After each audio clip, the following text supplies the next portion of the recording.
محبت کی گلیوں میں دھوکے اور فریب کا دھواں اٹھنے لگا۔ محبت کے احساس پر نفرت کی سرخی چھاتی چلی گئی۔ وفاؤں کے بادل آندھی سے اڑے اور تیز دھوپ سے یوشا کا سارا وجود جل اٹھا۔ ڈیڈ، اب میں جاؤں؟ ایلیا اس کے گالوں کو تھامے ہوئے پوچھ رہا تھا۔ وہ مشکل سے مسکرایا۔ شیور۔ وہ اسے لیے ہوئے کھڑا ہو گیا، پھر اس کے ساتھ چلتے ہوئے ادھر آ گیا جدھر اور بھی بچے کھیل رہے تھے۔ یوشا وہیں رک کر پنجوں کے بل بیٹھا، پھر اس کا ہاتھ تھاما۔ ایلیا، ہم دونوں نے ایک دوسرے سے پرامس کیا نا، تم میرے بیٹے ہو اور میں تمہارا ڈیڈ۔ اب ہمیشہ مجھے ڈیڈ کہو گے نا؟ یہ کون سا ڈر کا احساس تھا کہ اس نے ایک بار پھر سے تائید چاہی تھی۔ ڈیڈ، میں اپنا پرامس نہیں توڑتا، ایک بار کر لیا تو کر لیا۔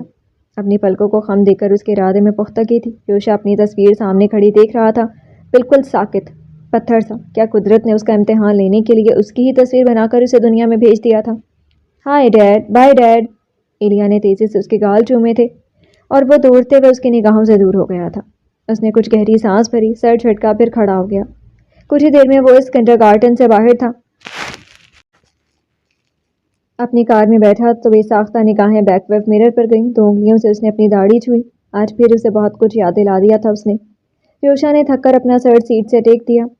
اس کے بنا کبھی زندگی سے کوئی شکایت نہیں رہی تھی، کبھی دل نے اس کے ساتھ کا احساس نہیں مانگا، مگر زندگی کے سارے رنگ پھیکے ہی پڑے ہوئے تھے، پھر بھی وہ جی رہا تھا۔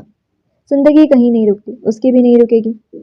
وقت تیری جدائی کا اتنا طویل ہو گیا، دل میں تیرے وصال کے جتنے تھے زخم بھر گئے۔ آسمان بینگنی رنگ میں تبدیل ہوتا روشنیوں کو اپنے آنچل میں سمیٹ رہا تھا۔ گرمیوں کی مغرب کی ساعتوں میں سناٹوں کی گونج میں ہوائیں چلتی ساکن تھیں۔ ایسے میں احمر منزل کی عمارت کی روشنیاں ساری عمارت کو جگمگا رہی تھیں۔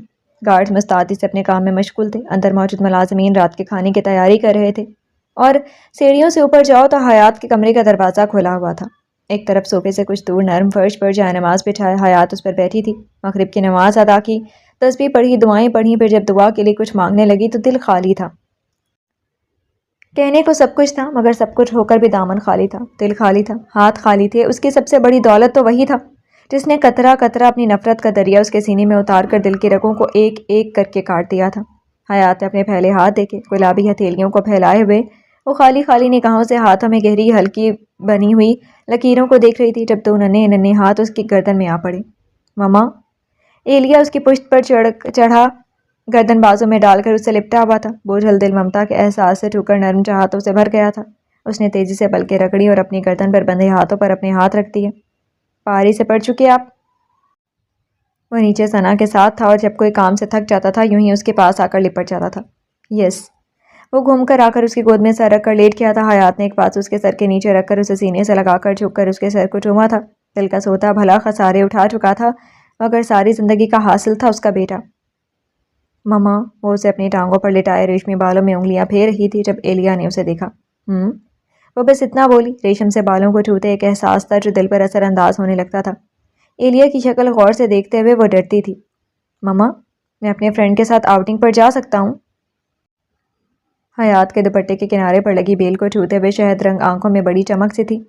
احمر سے پوچھ لیں، وہ پرمیشن دیں گے تو پھر چلے جائیے گا۔ وہ کھوئی کھوئی سے تھی، غور ہی نہیں کیا کہ اس کے بیٹے کو دوست بنانا کہاں پسند تھا، زیادہ تر تنہا رہنا پسند کرتا تھا۔ یہ ایک دم سے ایک دوست بھی پیدا ہو گیا، اور ایسا گہرا بھی کہ وہ اس سے باہر گھومنے کی بات بھی کر رہا تھا۔ پاپا کہاں جانے دیتے ہیں، آپ کہو نا ان سے۔ وہ منہ بنا گیا تو حیات نے اس بار اسے غور سے دیکھا۔ جو پابندیاں ان پر عائد تھیں ویسی پابندیوں میں وہ بھی جی رہا تھا۔ پاپا آپ کی بھلائی کے لیے تو کہتے ہیں نا، باہر کی دنیا اچھی نہیں، لوگ مطلب پرست ہیں، صرف اپنے درد و علم کا نہیں انہیں غم ہے، دوسروں کی تکلیف وہ دیکھتے ہی نہیں۔ ایسے انسانوں سے ہم نہ ہی ملیں تو اچھا ہے۔ وہ سمجھاتے ہوئے شاید خود کو ہی سمجھا رہی تھی کہ کاش وہ یوشا سعید سے ملی ہی نہیں ہوتی تو اچھا ہوتا، کاش وہ اس کے قریب ہی نہیں ہوئی ہوتی تو اچھا ہوتا۔ اے کاش وہ اپنا ماضی تبدیل کر سکتی، وہ ماضی جس کی یاد میں درد بھی تھا، مداوا بھی، محبت بھی، نفرت بھی۔ حیات کی آنکھوں میں ماضی کے اوراق بڑی تیزی سے پلٹے تھے۔ وہ رات احمر منزل میں اتری خوشیوں کی دھنک سے سج رہی تھی، ہر طرف رنگینیاں بچھی ہوئی تھیں اور خوشیوں کی لہریں گونج رہی تھیں۔ آج زرین کی مہندی کی رسم ادا کرنے کے لیے تابش کی طرف سے بھی لوگ آنے والے تھے، اور نادیہ گل نے ان کی آمد کے لیے خوب تیاریاں کروائی تھیں۔ لان کو خاص طور پر رسم ادا کرنے کے لیے سجوایا گیا تھا۔ لائٹنگ، پھول، ریشمی کپڑوں سے کی سجاوٹ آنکھوں کو بہت ہی بھلی لگ رہی تھی۔ خوبصورتی سے سجا اسٹیج سب کچھ ہی بہترین تھا، اور اب جب نادیہ گل کے جان پہچان کے لوگوں سے گھر بھرنے لگا تو ایسے میں حیات ثنا کو ڈھونڈتے ہوئے بوکھلائی ہوئی تھی۔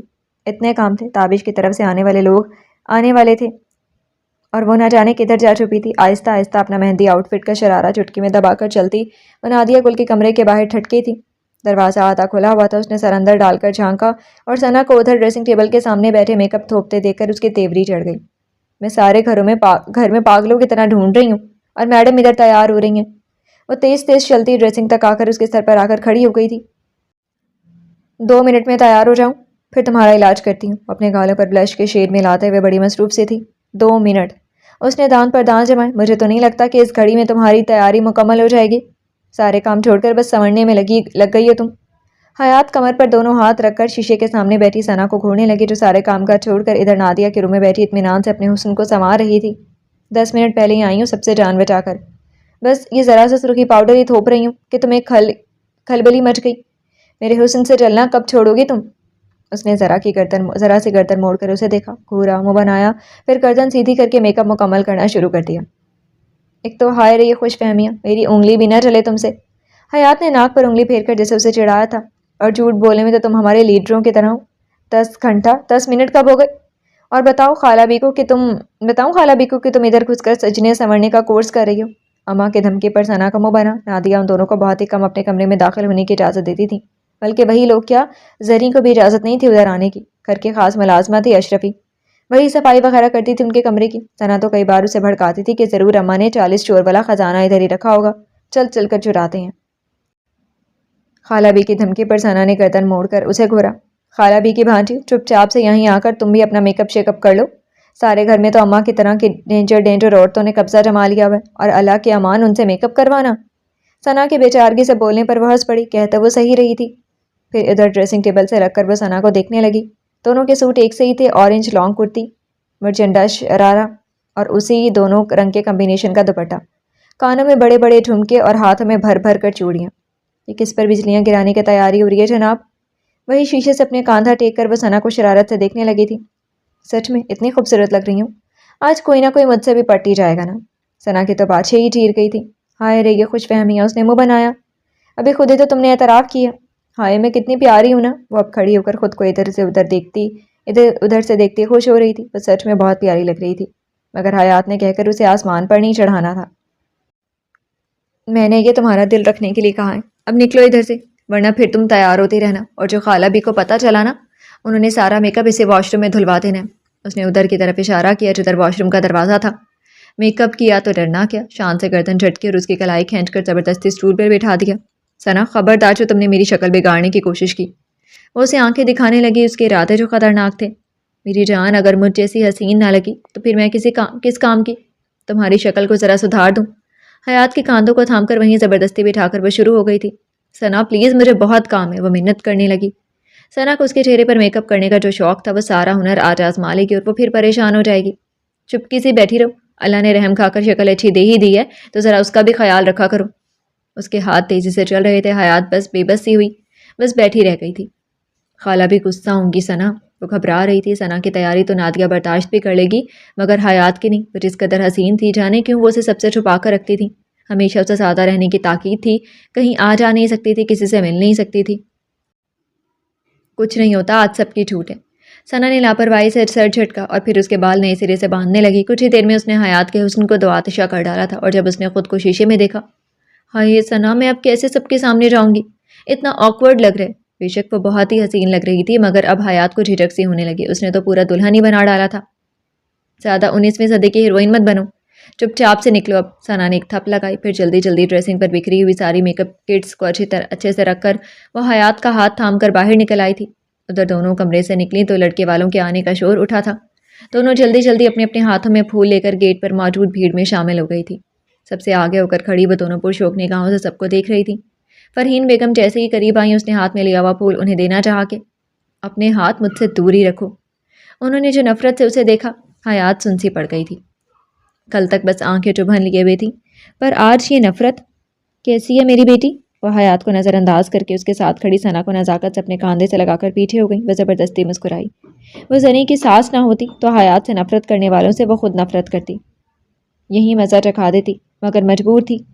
اندر چلیں آنٹی، بڑی مشکل سے مسکراتے ہوئے اس نے انہیں اندر جانے کو کہا تھا۔ حیات اب بھی یوں ہی ہاتھ میں پھول لیے اہانت آمیز رونے سے سرخ سی ہو رہی تھی۔ نادیہ کے جاننے والے سب کھڑے تھے. کتنی نگاہیں تھیں جو اسے عجیب نظروں سے دیکھنے لگی تھیں. اور اس لمحے میں ایک ہاتھ بڑھا اور اس کے ہاتھ سے وہ پھول لینے کی جو کوشش کی گئی تھی، حیات نے بے ساختہ دوسرا ہاتھ اس کے ہاتھ پر رکھ دیا اور جو پھول لینے والے کے چہرے پر نگاہ پڑی، یوشا کو اپنے سامنے کھڑے دیکھ کر وہ حیرت سے گنگ ہو گئی. ریڈ روزز میرے فیوریٹ ہیں. اس کی کلائی جکڑی، ذرا سا اٹھائی اور دوسرے ہاتھ سے بڑی نرمی سے اس کی مٹھی کھول کر اس نے وہ پھول اپنے ہاتھ میں لے لیا. ان لمحوں میں کیمرے کی کتنی فلیش لائٹس تھیں جو چمکی تھی، مگر اسے پرواہ ہی نہیں تھی. اس کی فریگرنس مجھے آپ کی یاد دلاتی رہے گی، بہت ہی مدھم آواز میں کہتا وہ پھول اپنے کوٹ میں اٹکا کر اندر کی جانب بڑھ گیا. اس کی چال میں شاہانہ پن تھا. وہ مغرور تھا یا پھر اپنی وجاہت سے آشنا کہ اس کی اکڑ ایک منٹ کے لیے بھی حیات کو اچھی نہیں لگتی تھی. یہ کمینہ مجھ سے فلرٹ کرنے کی کوشش کر رہا تھا نا؟ وہ ہنسی دباتی ثنا سے صدمے سے بولی تھی. کلائی پر انگلی رکھ کر دہک اٹھے لمس کو مٹانا چاہا تھا. ذرا سا مذاق تھا، چلو اندر اب. ثنا نے فوری سنجیدہ ہو کر اس کا ہاتھ تھاما، کہیں وہ ادھر ہی شروع ہو ہی نہ جائے. میں اس کی جان نکالوں گی. اس کی ہمت کیسی ہوئی میری کلائی پکڑنے کی؟ وہ اب صدمے سے نکل کر غصے میں آ رہی تھی. تم بدلے میں اس کی کلائی اینٹ دینا. اب چلو بھی، ورنہ اماں نے دیکھ لیا نا تو ہمیں گیٹ سے باہر نکال دیں گی. ثنا پر جھنجھلاہٹ سوار ہونے لگی تھی. سب ان دونوں کو دیکھتے ہوئے اندر جا رہے تھے. اس نے میرے حیات منہ بند کر لو اپنا. شادی وغیرہ میں یہ سب ہوتا ہے. چھوٹی سی شرارت کی ہے اس نے، اگنور کرو اور اب اندر چلو. اماں سے ڈانٹ کھانی ہے. اس کے کان کے پاس جھک کر دبا دبا گھرائی تو حیات کو بھی احساس ہو گیا غصہ غلط جگہ نکال رہی ہے. تمہارے اس پہاڑی جن کو مزہ چکھا کر رہوں گی. تان پیستے ہوئے وہ ثنا کے ہمراہ بولی. ثنا نے بس تعصب سے سر جھٹکا تھا. اللہ جانے یہ دونوں کی لڑائیاں کیا رنگ لائیں گی. رنگ و بو کا سیلاب تھا جو ہر طرف سے امڑ رہا تھا. رسمیں ادا کی جا رہی تھی، خوب ہلا گلا ہوا. پھر رسموں کے بعد کھانوں کا دور چلنے لگا اور وہ دونوں زرین کی طرف چلی آئیں تو ادھر یوشا بھی تھا. زرین کے پاس بیٹھا ان کے کان میں گھس کر کچھ کہتا. حیات کا خون کھولنے لگا تھا. اسے دیکھ کر کلائی پر ایک احساس تھا جو اب تک درد کر رہا تھا. بے ساختہ اس نے اپنی کلائی چھوتے ہوئے وہ اسے گھورے جا رہی تھی. فرائی کھانا یا بھون کر؟ ثنا کی سرگوشی پر حیات نے گردن گھما کر اسے دیکھا. کیا مطلب؟ بے موقع کی بات پر چتون چڑھی. مطلب مانا بندہ شاندار ہے، آنکھوں سے نگل لینے والا ہے، مگر یہ کیا؟ تم بے خودی سے گھوری ہی جا رہی ہو. زرین سے بات کرتے یوشا کو دیکھتے ہوئے اس کے کان میں گھسی ہوئی تھی. وہ بار بار اپنے کان کی مسکرا کر کبھی مسکراہٹ دباتا. زری سے بات کرتا دلوں کو فتح کرنے کی کوشش میں تھا. اسے اور بے خودی، میرا دماغ خراب نہیں ہوا ہے؟ حیات کو ایک آگ ہی لگ گئی تھی. تیش سے کہہ کر سر بھی جھٹکا. ہاں ارے بندہ تو سچ میں دماغ ہی کیا بھیجا بھی خراب کر دینے والا ہے. میرا دل، دماغ، گردہ، پھیپڑوں کا سب کا علاج وہی کرے گا. اب ثنا کو زیادہ ہی فدا ہوئی جا رہی تھی. حیات نے اسے دیکھا، پھر یوشا سعید کو. گرے کوٹ پینٹ پر وہ سچ مچ بہت ہی وجیح لگ رہا تھا، مگر اسے تو زہر ہی لگنا تھا، اسی لیے منہ بنا لیا. تمہارا دماغ خراب ہو گیا جس جن کی اولاد پر فدا ہو رہی ہے تم. خوبی منہ بنا کر کہا گیا تھا. ہائے جن کی اولاد؟ تو یہ بھی جن ہوا نا. سنا ہے جنات بڑے رومانٹک ہوتے ہیں، ڈراموں یا ناولوں میں دیکھو کتنا اچھا رومانس کرتے ہیں. ہائے اللہ، کہیں میرا ہارٹ ہی نہ رک جائے خوشی سے. حیات نے دانت کچکچا کر اس کی خوشی دیکھی. اس کا بس نہیں چل رہا تھا، بس ابھی سے اسے رومانس شروع کر دے. حضرت ابلیس سے ڈیٹ نہ فکس کروا دو تمہاری، وہ بھی تو جنات ہی ہیں. ثنا نے جھٹکے سے گردن موڑ کر اسے گھورا. استغفر اللہ استغفر اللہ، اعوذ باللہ من الشیطان الرجیم. کیوں مجھے جہنمی بنانا چاہتی ہو؟ تاؤ سے کہتے ہوئے اس نے اپنی ہیل والی سینڈل حیات کے پاؤں پر ہی ماری. ہائے اللہ! اب یہ ہائے اتنی سریلی تو ضرور تھی کہ زری اور یوشا نے گردن موڑ کر ان دونوں کو دیکھا تھا. میں بعد میں آتا ہوں بھابھی. وہ تیزی سے اٹھا، سامنے سے کوٹ 2 انگلیوں سے درست کیا اور وہاں سے چلا گیا. وہ گیا تو زری نے ہاتھ کے اشارے سے دونوں کو پاس بلایا اور جیسے ہی وہ پاس آ کر بغل میں بیٹھی. یہ تم لوگ کیا بک بک کیے جا رہی تھی؟ اپنا آنچل سر پر اور بھی جماتے ہوئے زری نے دبی دبی آواز میں اپنا غصہ دکھایا. ہم تو اپنے آپس کی باتیں کر رہے تھے، ہے نا ثنا؟ حیات نے ترنت چہرے پر معصومیت سجا لی اور ثنا کو بھی دیکھا. ہاں جی، ہم تو بقول اماں کے خود کی بگڑی باتیں کر رہے تھے. وہ اور بھی معصوم بن گئی. زری نے باری باری دونوں کو گھورا. یہ باتیں اتنی بگڑی اور دھیمی تھی کہ بخوبی ہم دونوں کے کانوں تک پہنچ رہی تھی. کیا سوچ رہا ہوگا یوشا؟ سب سنا ہوگا اس نے. کتنی بدتمیز ہوتی جا رہی ہو تم دونوں. وہ دانت پیستی ان کو گھور رہی تھی، جی بھر کر شرمندہ ہوئی تھی. ان کی سرگوشیوں سے جب ان کے کانوں میں گئی تھی تو کیا اس نے نہیں سنا ہوگا؟ اور اب ان کے لتے لے رہی تھی. ہائے اللہ، میرے ہینڈسم نے سن لیا.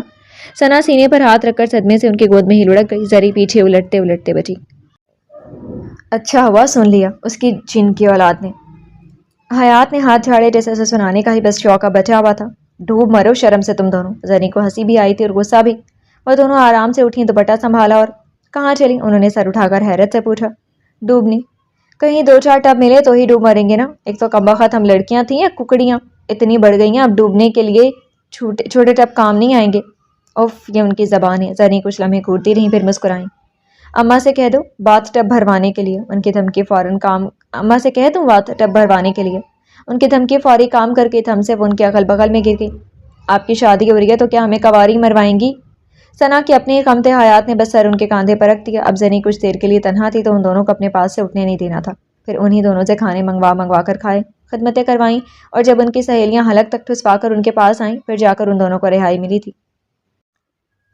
آپی میں نا کبھی کبھی اماں کی روح گھس جاتی ہے۔ ثنا اچھی خاصی جلی بھنی ہوئی تھی، حیات بس ہنسی تھی۔ ایسی کوئی بات نہیں تھی، اس کی آپی بہت اچھی نیچر کی تھی، بس اس وقت ان کی باتوں کی سزا دینی تھی تو ان دونوں کو اپنے پاس بٹھائے رکھا تھا۔ رات ڈھل رہی تھی جب ایسے میں نادیہ بار بار ہر طرف تتلی کی طرح پھرتی حیات کو دیکھتی اور لب بھینچ لیتی۔ اس تقریب میں کوئی ایسا نہیں تھا جس نے اس کی حیات کی تعریف نہ کی ہو۔ کتنے انہیں رشتہ ڈالنے کی کوشش کی تھی اور وہ نرمی سے منع کر جاتی۔ اگر احمد کو پتہ چل جائے تو؟ نادیہ نے سوچا اور سر جھٹک کر وہ آہستہ آہستہ ایک طرف بڑھی تھی۔ وہ ایک طرف جاتی حیات کو انہوں نے پکارا، حیات۔ وہ رک گئی۔ جی خالہ بھی۔ اپنے چہرے پر آتی ایک لٹ کو پیچھے کرتے ہوئے وہ قریب آ گئی۔ یہ سارے گفٹس اندر زرین کے کمرے میں رکھاؤ، اور سنو اب فنکشن ختم ہی ہونے والا ہے، یہ میک اپ صاف کر کے اور کوئی سادے سے کپڑے پہن لو۔ ہاتھ میں لیے ہوئے چند شاپرز اسے تھماتے ہوئے انہوں نے حکم بھی دیا تھا۔ اچھا خالہ بھی۔ حیات کا چہرہ بجھا۔ مجھے اچھا نہیں لگتا میری بیٹی پر کوئی بری نگاہ ڈالے۔ نادیہ نے ایک انگلی سے اس کے کال چھوتے جو بڑے پیار سے کہا۔ حیات کا چہرہ کھل گیا۔ ان کی کبھی کبھی جتانے والی ذرا سی محبت پر ہی وہ کھل جاتی تھی۔ ابھی جاتی ہوں میں۔ ان کے ہاتھ سے شاپرز لے کر وہ سیدھے زنی کے کمرے کی طرف بڑھ گئی۔ نادیہ اطمینان سے مہمانوں کی طرف چلی گئی تھی۔ ادھر وہ زنی کے کمرے میں چلی آئی۔ ادھر ہر طرف بے ترتیبی تھی، ہر طرف کچھ نہ کچھ بکھرا پڑا تھا۔ سارے پیکٹوں کو الماری میں رکھ کر موڑی کے دروازے سے اندر آتے شخص کو دیکھ کر وہ ٹھٹکی تھی۔ وہ بھی اس کی موجودگی سے حیران ہوا تھا۔ تم میرا پیچھا کرتے ہوئے یہاں تک آ گئے؟ اب تمہاری ہمت اتنی بڑھ گئی ہے؟ یوشا کو زری کے کمرے کی چوکھٹ پر کھڑے دیکھ کر اس کی آنکھوں میں بے پناہ غصہ چھلک رہا تھا۔ وہ جو وجہ جانے بغیر غصے سے شروع ہو گئی تھی، یوشا کے پیشانی پر بل آئے تھے۔ تمہیں اپنے بارے میں کچھ زیادہ ہی خوش فہمی ہے کیا؟ استحضائیہ مسکراتے ہوئے اس نے ایک کاندھا وہیں ڈور سے ٹیک کر سر سے پاؤں تک اسے گھورا۔ حسین مگر آگ سے بھری پوری۔ میں اچھے سے جانتی ہوں تم جیسے لڑکوں کو۔ دانت پر دانت رکھے وہ اسے کچا چبانے والی نگاہوں سے گھور رہی تھی۔ گیٹ پر جو کیا تھا اس سے اس کی چیڑ اور بڑھ گئی تھی۔ اب تک کتنے لڑکوں کو جان چکی ہو؟ وہ طنزیہ بولا اور حیات ساری جان سے سلگ گئی۔ دونوں ہاتھوں میں اپنا شرارہ دبا کر تن فن کرتی اس کے سامنے آ کھڑی ہوئی۔ اگر تم میرے آپی کے تیور نہیں ہوتے نا تو اس بات پر تمہارا چہرہ تھپڑوں سے لال کر دیتی۔ آنکھوں میں چنگاریاں بھرے وہ بس اس پر بھوکی شیرنی کی طرح جھپٹ پڑنے کو تیار تھی۔ اسے اطمینان سے دیکھتے یوشا نے سر جھٹکا۔ یوشا سعید کے چہرے پر تک کسی کے ہاتھ پہنچ جائیں، وہ ہاتھ اب تک بنے نہیں ہیں۔ گردن اٹھائے وہ حیات کی بے تحاشا گلابی پڑتی آنکھوں میں دیکھتے ہوئے مسکرایا اور وہ جل اٹھی۔ یہاں سے نکل جاؤ ورنہ۔ اپنی انگلی دکھاتے ہوئے دانت پر دانت رکھ کر پیچھے۔ انگلی دکھانے کی کوشش مت کرنا۔ اس نے آگے بڑھ کر اس کی شہادت والی انگلی اپنے انگوٹھے اور انگلی میں جکڑ کر نیچے کر دی۔ اس کے پورے بدن میں آگ لگ گئی تھی اور بنا سوچے سمجھے اس کا ہاتھ اٹھا اور یہ ہاتھ اس کے چہرے تک پہنچ پاتا کہ اس نے سختی سے اس کی کلائی جکڑ کر اینٹھ دی تھی اور اس کی انگارہ آنکھوں میں دیکھتے ہوئے پھر جو جھٹکے سے پشت پر کلائی کر دی، حیات درد سے بلبلا اٹھی۔ اف! درد سے ہی دبی دبی چیخ نکلی تھی مگر وہ اسی طرح اس کی کلائی پشت پر اینٹھتے ہوئے اس کے چہرے پر جھکا تھا۔ میرے دشمن بھی مجھ سے بولنے کی جرات نہیں کرتے اور تمہاری یہ مجال کہ تم مجھ پر ہاتھ اٹھانے کی سوچو۔ یوں ہی اس کی کلائی اینٹتے ہوئے اس کے ہونٹوں پر اس نے پھونک بھی ماری تھی۔ جانے کیوں جو درد سے لب کو چلتی وہ ان کی سرخی میں آگ گھول رہی تھی، اس نے یوشا کی بے ساختہ یہ حرکت کرنے پر مجبور کیا تھا۔ پھونک کی صورت میں دہکتی سانسوں نے حیات کے ہونٹوں کو چھوا اور وہ لب بھینچ گئی۔ ساتھ ہی تیش میں آ کر اس نے دوسرے ہاتھ سے اس کا منہ نوچ لینا چاہا تھا کہ اس سے بھی پھرتی سے وہ اس کی دوسری کلائی بھی جکڑ گیا تھا۔ گرفت اتنی سخت تھی کہ حیات کی کلائی سے گجرے بکھرے، چوڑیاں ٹوٹی۔ مجھے چھوڑو ذلیل انسان!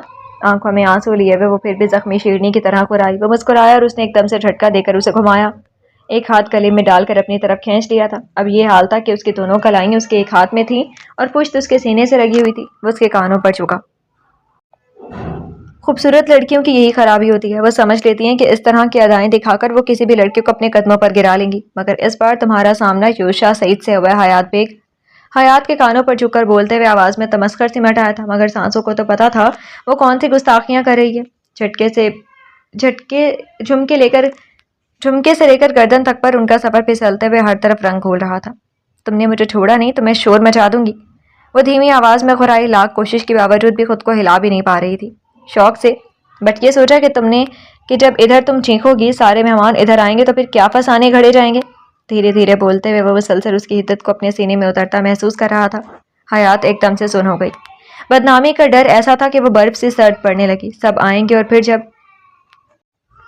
تھی نا زوفشاں کی بیٹی اسی کی طرح آوارہ، اسی کی طرح مردوں کو پھنسانے والی، یہ کہنے والی کتنی زبانیں ہوں گی، یہ سوچ کر حیات کا سارا تیش بے بسی میں بدل گیا۔ یہ بے بسی کا احساس تھا یا پھر اپنی مجبوری کا؟ ٹپ ٹپ کر کے آنسو بہے اور جو اس کا بھیگا بھیگا سا احساس ہوا، اس نے ایک طرف حیات کو دھکیل دیا۔ وہ لڑکھڑائی، پاؤں لہنگے میں پھنسا اور سیدھے بستر پر۔ تم بستر پر گری، سیدھی ہوئی اور پھر سے غصہ غالب ہوا۔ حیات بیگ، مجھ سے اونچی آواز میں بات مت کرنا، اور کالی تو ہرگز نہیں۔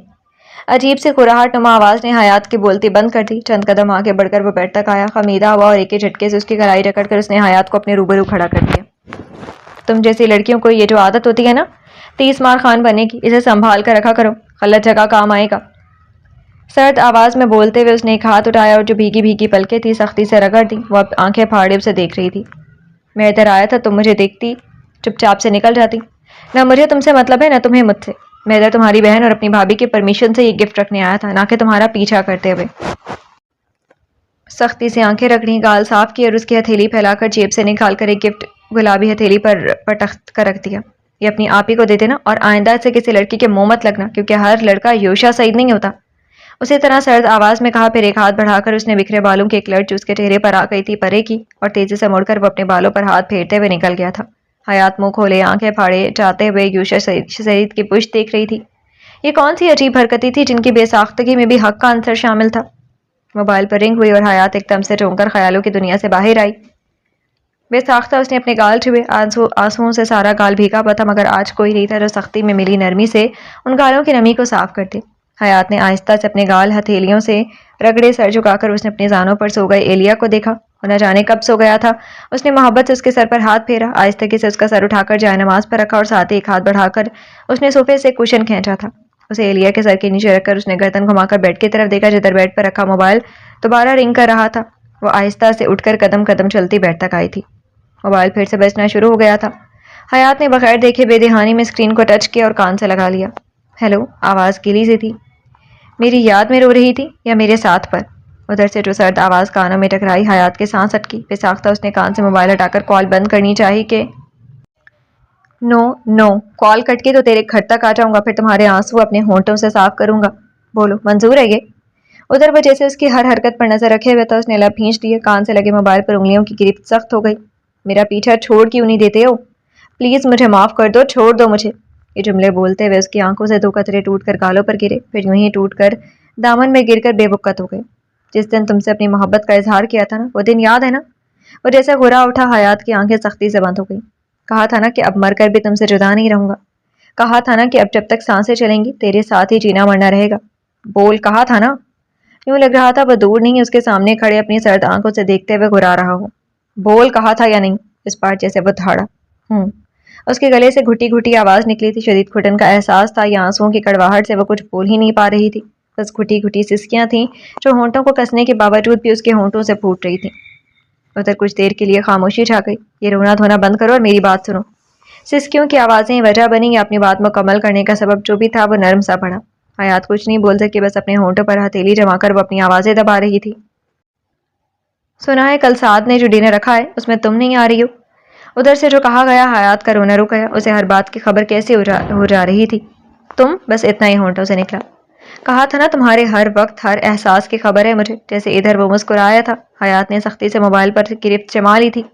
اس کا ڈر بیجا نہیں تھا، وہ ایک بار پھر اس کے عتاب کا نشانہ بننے والی ہے۔ اس یقین سے سینے میں دھڑکتا دل سست روی سے چلنے لگا۔ تو سنو، تم کل آ رہی ہو۔ آواز میں حکم، ضد، اکھڑ پن سب شامل تھا۔ میں نہیں آؤں گی، گھٹی گھٹی آواز میں انکار کر کے جیسے اپنا فیصلہ سنایا تھا۔ اوکے، مت آنا، پھر میں تمہارے پاس آ جاؤں گا۔ ادھر سب رہیں گے اور ادھر ہم دونوں اکیلے۔ سوچو مائی بیب، کس قدر حسین رات ہوگی ہم دونوں کی۔ ویسے بھی جب سے تمہارے ساتھ ہوٹل میں رات بتائی ہے مجھے بہت یاد آ رہی ہے تمہاری۔ وہ اس قدر بے رحم تو نہیں تھا؟ حیات کے چہرے پر سرخی چھا رہی تھی، بے بسی کی، اہانت کی۔ اس لیے مجھ سے بچنا چاہتی ہو تو تم کل آ رہی ہو، سن لیا، اور میں تمہیں اپنی پسند کے ڈریس میں دیکھنا چاہتا ہوں۔ تم آؤ گی میرے فیوریٹ رنگ میں۔ Okay sweet heart, see you tomorrow. اس کی دھڑکنوں کو بھی بند کرتا تیز تیز کہہ کر اس نے کال کٹ کر دی۔ حیات کے ہاتھ سے موبائل چھوٹ کر وہیں بستر پر گرا تھا۔ کتنی دیر وہ یوں ہی پتھر سے بیڈ پر بیٹھی رہی تھی، اپنے کانوں میں آنے والے طوفان کی آہٹیں اسے صاف سنائی دے رہی تھی۔ لذت ہی تھی کچھ ایسی کہ چھوڑا نہ صبر کو، کرتے رہے وہ زور و ستم میں سہا کیا، کون کس کے ساتھ مخلص ہے فراز، وقت ہر شخص کی اوقات بتا دیتا ہے۔ رات گہری ہوئی اور آسمان پر تنہا چاند جگمگایا تو سعد رفیق کے بنگلے پر رونقیں اتر آئی تھیں۔ ڈنر سے کچھ پہلے ہی احمد چودھری سب کو لے کر پہنچے تھے، ان کے ساتھ حیات بھی تھی۔ سرخ رنگ کے لباس میں بڑا سا سلک کا دوپٹہ شانوں پر ڈالے، سرخ رنگ میں وہ دہک سی اٹھی تھی، یوں کہ پہلو میں ساتھ کھڑے احمد کے اندر بھی آج دھیرے دھیرے کچھ سلگ رہا تھا۔ ہم نے سوچا جب تک شادی نہیں ہو جاتی اسی بہانے ثنا اور سعد کو ملنے کے مواقع فراہم کرتے رہیں۔ مسز رفیق نے پیار سے ثنا کو شانے سے لگاتے ہوئے نادیہ گل سے کہا تھا۔ ثنا زبردستی مسکرا رہی تھی، اپنی طرف میٹھی میٹھی سعد کی نظروں سے اسے شدید کوفت ہو رہی تھی۔ وہ اسے شروع سے پسند نہیں کرتا تھا، کوئی دوسرا پسند نہیں تھا، تو جو اماں اور ماموں نے فیصلہ کر دیا اس نے سر جھکا دیا۔ کیسی ہو حیات؟ انگیجمنٹ والے روز تمہاری طبیعت خراب ہو گئی تھی، اب کیسی طبیعت ہے تمہاری؟ مسز رفیق اب احمد کے ساتھ کھڑی حیات سے پوچھ رہی تھی۔ جی اب بہتر ہے، وہ بس اتنا ہی بولی اور پھر ثنا کا ہاتھ تھام گئی۔ احمد نے دیکھا اور پھر سے لب بھینچ گئے۔ 5 سال کے صبر کا پیمانہ اب لبریز ہو رہا تھا۔ آئیے بیٹھتے ہیں، رفیق صاحب نے صوفوں کی طرف اشارہ دیا اور پھر وہ لوگ سب لاؤنج میں لگے صوفوں کی طرف بڑھ گئے۔ ابھی بیٹھے ہوئے کچھ ہی دیر ہوئی تھی کہ اندر آنے والے دروازے کی طرف قدموں کی چاپ ابھری تھی۔ لو آ گیا یوشا، سعد نے دروازے سے اندر آتے یوشا کو دیکھتے ہی چہک کر کہا تھا۔ حیات کا دل تیزی سے پھیلنے سکڑنے لگا، ہتھیلیوں کو آپس میں کسے وہ بس اپنے حواس جمع کر رہی تھی جب ڈیڈ ایلیا دور سے ہی پکارا اور حیات نے جھٹکے سے گردن اٹھائی تھی۔ وہ پھٹی پھٹی نگاہوں سے ایلیا کو دوڑتے ہوئے یوشا کی طرف جاتے دیکھ رہی تھی۔